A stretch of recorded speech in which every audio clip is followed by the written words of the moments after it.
They call him the King of Kandahar. At a meeting of provincial elders, Hamid Karzai takes the seat of honor. But he's accused of amassing his power through dishonorable means, including under-the-table deals with tribal warlords and Taliban fighters.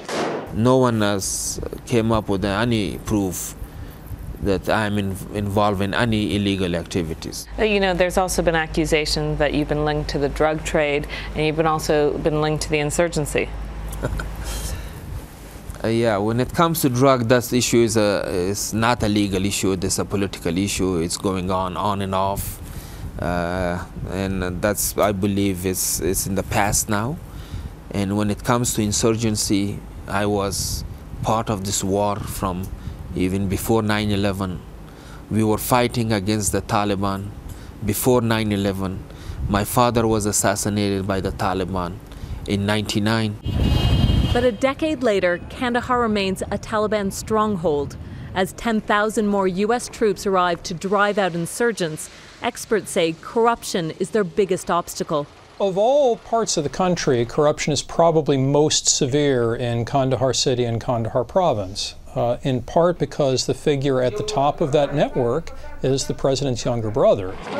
A UN survey found half of all Afghans paid a bribe last year, spending an estimated $2.5 billion, almost a quarter of the country's economic output. Families that earn on average about $425 a year paid an average bribe of $160 to each corrupt official they came across. This kind of corruption and this kind of abuse of power creates serious disaffection on the part of average Afghans with the government that's in league with all of this. And that in turn creates an opening for the insurgency. And the Karzais have been tied to illicit deals with private security companies in Afghanistan.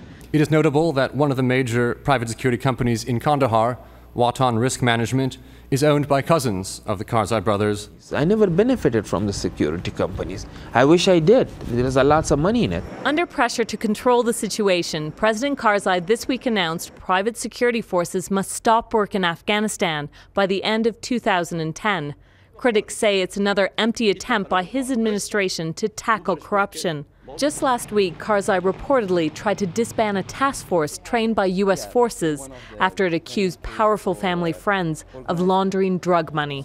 And it's drug money that fuels the Taliban. Who are your enemies? My enemies are the enemies of Afghanistan. And his allies are all those who can keep Kandahar's king seated on his throne. Mandy Clark, CBS News, Kandahar, Afghanistan.